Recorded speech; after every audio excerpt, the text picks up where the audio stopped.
एक बड़ा इंटरेस्टिंग मजमून पढ़ा। एक हमारे special assistant to the prime minister, उन्होंने अभी रिटायर किए हैं, वो अच्छे आदमी हैं, बड़े एक्सपीरियंस है। उन्होंने अफगानिस्तान की रियासत के बारे में लिखा कि वो रियासत जो है वो इसलिए वहाँ रेजिस्टेंस नहीं हुई क्योंकि वहाँ की जो एलिट्स थी उन्होंने कैप्चर की हुई थी रियासत को। और एलिट्स जो है जब कैप्चर कर लेती हैं एक रियासत को तो वो फिर अवाम की रियासत नहीं रहती, वो एक खोखली एलिट की रियासत रह जाती है। और वो एलिट जो कि अमेरिका के पैसे के ऊपर जिंदा हो। ठीक, मैं आपको कहता हूं खुद अपने आप को देखिए, आप कहां हैं। 3 दफा एस्टैब्लिशमेंट ने डायरेक्ट टेक ओवर किया। 58 कैसे जिंदा रहे अमेरिकन पैसे के साथ, कोई अपनी कारकर्दगी नहीं थी, कारस्तानी नहीं थी, और नतीजा क्या निकला, आधा होगा पाकिस्तान।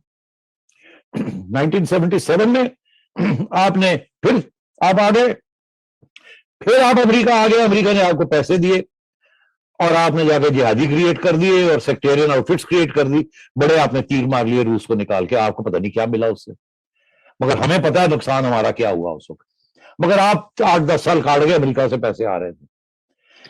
99 में क्या हुआ, आपने फारग की एक हुकूमत, आप बराह रास्त आ गए और फिर अमेरिका आ गया, उसने कहा लो जी पैसे लो और हम अफगानिस्तान में ये करने जा रहे हैं, वो करने जा रहे हैं, और आपने कहा जी हम आपके साथ हैं।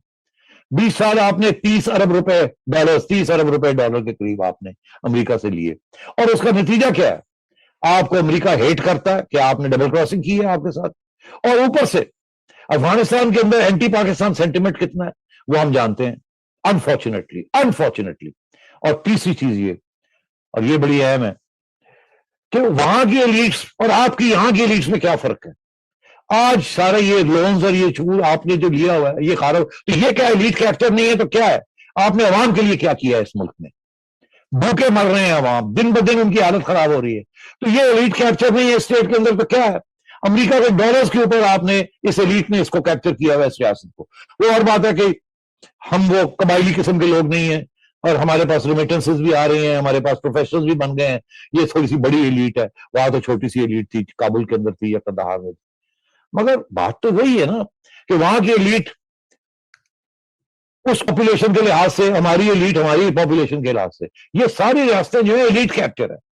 अब बात यह है कि एलीट कैप्चर है तो अमेरिका के पैसे आएंगे तो एलीट्स चल सकेंगी। अमेरिका के पैसे अब नहीं आ रहे, वो तो आपको सैंक्शन करने का धमकी दे रहे हैं, तो कहां से पैसे आएंगे।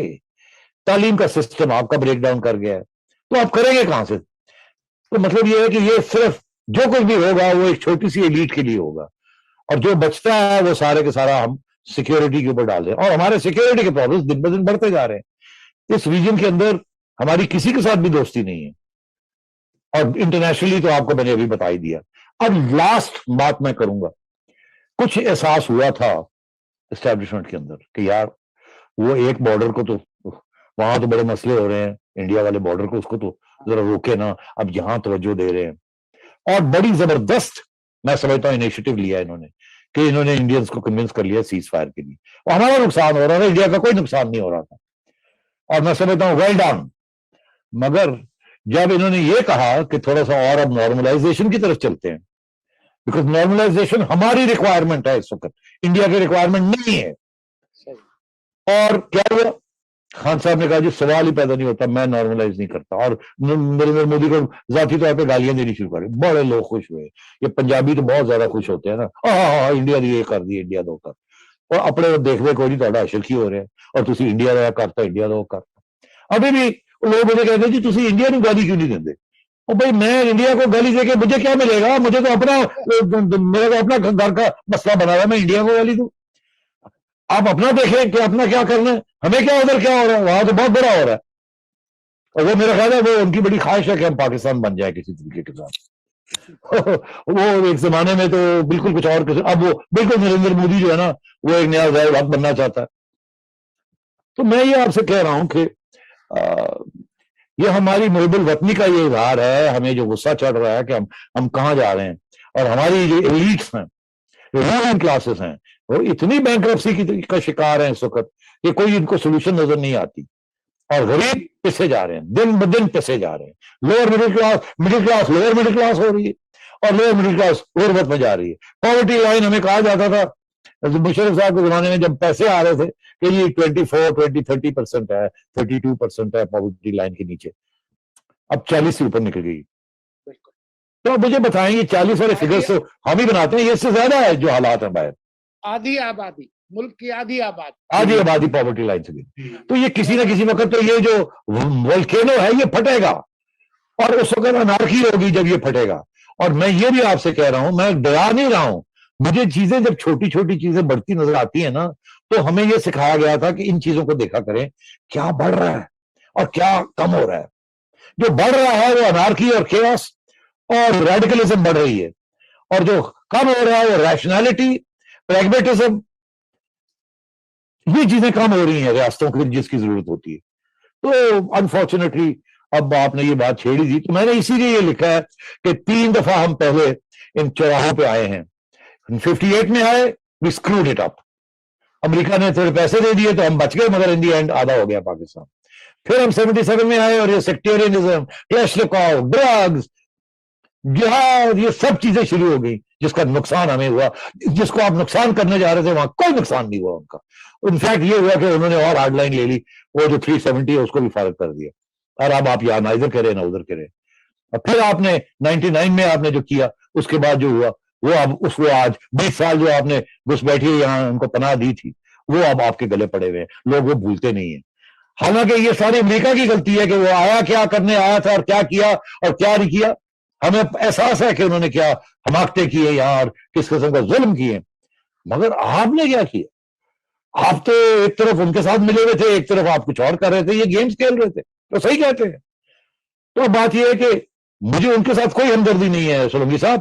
مجھے اپنے آپ کے ساتھ, اپنے لوگوں کے ساتھ, اپنی اسٹیبلشمنٹ کے ساتھ, اپنے سیاستدانوں کے ساتھ, اپنے پارلیمنٹ کے ساتھ ہمدردی ہے. مگر اگر ہم ہی بیٹھ کے پارلیمنٹ کو بھی چھٹی کر رہے ہیں, جو دھجیاں اڑا رہے ہیں, جو دیکھ رہے ہیں جو ہو رہا ہے, سیاسی جماعتوں کو ہم ختم کرنے کی کوشش, یہی تو عوام کے دریا ہوتے ہیں جو عوام کو ساتھ لے کے چلتے ہیں. آج آپ رخ بدلنا چاہیں تو آپ کا خیال ہے عمران خان کے پیچھے لوگ کھڑے ہوں گے؟ نو, عمران خان کے پیچھے نہیں کھڑے ہوں گے. پنجابی کسی اور کے پیچھے کھڑے ہوں گے, سندھی کسی اور کے پیچھے کھڑے ہوں گے, اور پشتون جو ہے آدھے جو ہے وہ پنجابی اور سندھیوں کے پیچھے کھڑے ہو جائیں گے, یا اپنے نیشنلسٹ یا ریلیجس پارٹیز کے پیچھے کھڑے ہو جائیں گے. تو بات یہ ہے, دس از اے ٹیریبل اسٹیٹ. جتنی جلدی ڈرائنگ بورڈ پہ جائے, اس کو ریکٹیفائی کریں, آگے اس سے بھی بڑے طوفان آ رہے ہیں. جی بالکل سیٹھی صاحب, آپ نے یہ طوفانوں کا بھی تذکرہ کر دیا, اور آج تو آپ کے جو ہمارے ناظرین ہیں وہ کہہ رہے ہیں is on fire today. آج ہی جب ہم یہ بات پروگرام پہ بات کر رہے تھے یا بحث ہماری چل رہی تھی, تمام ٹی وی چینلز پہ جی ٹکر چلنا شروع ہو گئے, اور جی وہ کلپ چلنا شروع ہو گیا. ہمارے خوبرو ہینڈسم وزیر اعظم نے ایک اہم پالیسی بیان جو ہے اور ایک اہم پیش رفت کے بارے میں انکشاف پارلیمان کے فلور پہ نہیں کیا, آل پارٹیز کانفرنس اور پارلیمانی لیڈرز کے ساتھ نہیں کیا, پاکستان کے قومی کسی نشریاتی ادارے پی ٹی وی پہ بھی نہیں کیا.